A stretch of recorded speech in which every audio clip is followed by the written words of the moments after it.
Hey guys, Warren Ness here, Rock Sculptor. Hope everybody's having a good day. Just wanted to follow up with another video. I'm going to break this down into a series of different videos on how to carve concrete, talk about mixed designs, texture tools, add mixtures, anything kind of an introductory kind of approach to this exciting craft. So let's just jump right in. First, let's talk about a little bit about the materials. Concrete carving has been around for a long time. Guys have been doing that for, I guess, since the 60s. A lot of shotcrete meaning that it actually has large aggregate in it, and it's applied pneumatically. So that kind of gives you a background of that, especially what's made it popular in the theming industry. Um, so it's kind of a broad stroke, some of its origins.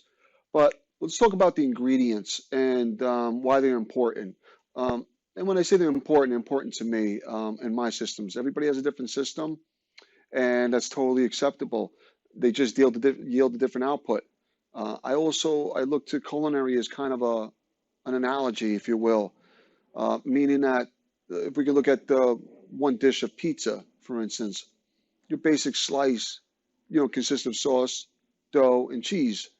Any one of those items it changes the output. Same thing is said with carved concrete. I feel with the mix, it's not important, but it yields a different output. So depending on the texture or rock or system that you're trying to achieve, it's very important. And more importantly, it's the sand, in my opinion. They are weighted. If you're looking at the sauce, cheese, and dough comparison, they are weighted. Maybe in the pizza, there's Domino's, there's Pizza Hut. Um, Again, either one of those elements could be at 33.3% weighted out of those three items. And in this sense, we know we need Portland cement. That is the mother glue that holds our sand particles together. Okay, and the angularity of those components and the gradation is also very important. Again, important to me because of the way I finish my concrete. So having the ability to blend your own sand and cement has a litany of different benefits. So with that being said, the sand is what kind of makes up that texture at the surface. So sizing is very important. If we look at, let me see here, I got a little rock here. It's a piece of granite. Put this in the forefront. Very angularity in its geometry, so these edges are kind of sharp, if you will. So it tells me that's it's a dense piece of object here. Same thing is said with your concrete mixes. If we were doing a sandstone, I would up my sand content a little bit. And we'll talk about ratios. I'll break that down and try to keep it very simplistic. When we measure our sand to cement, it's based off volume. Primarily is because sand is usually stored outside and it holds moisture. So that's going to affect the weight. That's why we don't weigh our ingredients. Everything is kind of measured off 94 pounds of cement because that's what the bags of Portland cement are carried in. The carves is an admixture to treat that sand and cement. And what it does is has a litany of different benefits. Not only the shapeability or the clay likeness to it, but strength, shrinkage, and efflorescence blocking technology, which is very important in our trade. There are some other systems out there that could put lime in it. I'm not a proponent of lime. I've had issues with it in the past. Not saying it's all bad, just the way I was finishing out my features, I was introducing efflorescence into it. If you don't know what efflorescence is, Google it for one. But secondly, it's just the white leaching of minerals coming out at the surface. And yeah, it does clean off over time. It takes a long time to go away. So my very first water feature I did actually turn white, especially in the waterways. So a lot of that was in my early days, I was putting lime in there. Again, to each his own. Everybody has a system. I just know what works for me. That's all.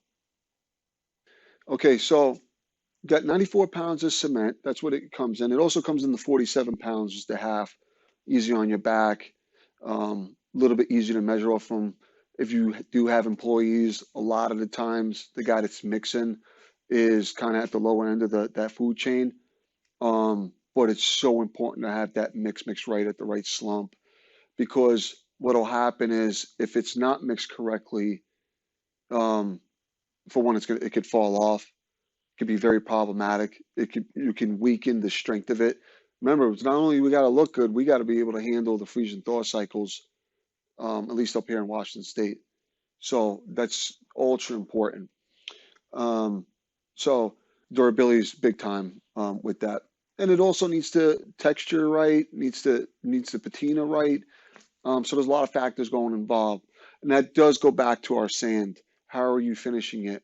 Um, we'll get into that. I'm going to have to show through demonstration kind of what I'm talking about, but it kind of gives you a basic narrative. Um, the carbs is a material. Trinic provides it. It's an admixture to sand and cement, okay? And it's dosed at anywhere from 12% to 17%. So meaning that for every 100 pounds of Portland, you're either adding 12 pounds or 17 pounds. Keep it simplistic math. Um, and with the sand, it'll cheat, 200, 240 pounds or close to 300 pounds of mix, depending on your sand volumes, per bucket. So, pretty awesome stuff. What else can we get into? Some of the stuff that's in carbs, basically there's a fiber in there. I'm not a big fan of fiber in the mix until I was able to network with Trinic. Their background is in mostly glass fiber reinforced concrete, um, and they sell goods for that industry. Well, lo and behold, they actually um, was able to put a fiber in there at a dosage level that's very acceptable, and it carves very well. Doesn't affect the carving experience. A lot of the earlier days, I used to put polypropylene fibers in there, things like that. It just affected the carving experience. I like fiber. It's cheap insurance. A lot of times we're shaping the mud and stressing the mud, and you know that any added benefit that we could put in, I think is a wise choice on many levels. So that covers that. What else is there? There's efflorescence blocking technology in that. Efflorescence, I think I mentioned it earlier. It's the leaching of salts coming to the surface. So what we try to do is densify that concrete. We want to make it dense so it doesn't move the lime through there. I think Portland cement has lime in it um, at its current levels, just inherently how it's manufactured from the plant.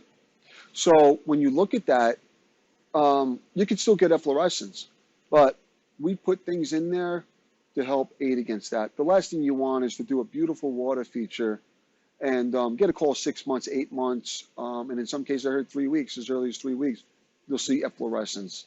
And it's not all the mix. Sometimes it is the placement of the concrete. Sometimes when it's not pneumatically applied, you can get pits and voids behind that. And those are like little dwelling areas or stagnant water to kind of dwell. And if you're living in a freeze and thaw, those explode and crack your concrete. So something to be very, very mindful of. So let's talk about measuring. So we talk about, the sand, cement, the carbs. Like I said, we base everything off volumetric. So meaning when I say 1.5 to 1 ratio, that's 1.5 parts sand right here. Excuse me, right here. 1.5 parts sand, so it'll be 1.5 cups to 1 part cement. If I say 1.25 to 1, that's 1.25 parts sand to 1 part cement. Okay, I go all the way up, I swing it up to 1.75 parts cement to sand. Sometimes 2 to 1, depending on the sandstone. A lot of your ruins, if you want a sandy, granular finish at the surface, I would shoot somewhere in that range. So, and that all benefits job site production. Again, I'm not stamping these. I don't stamp my rock work. I have done it in the past. It does produce a nice effect, but the amount of time put into it, I just didn't see it penciling out. But again, that's just my flavor. All right, so we talked a little bit about the sand, the cement, the carbs. So that kind of gives you a background on the mix designs. And yeah, just want to make sure I get everything covered. So let me draft up a mix. We'll get things cooking. And when we come back, we're going to go and lay up some mud. So stay tuned.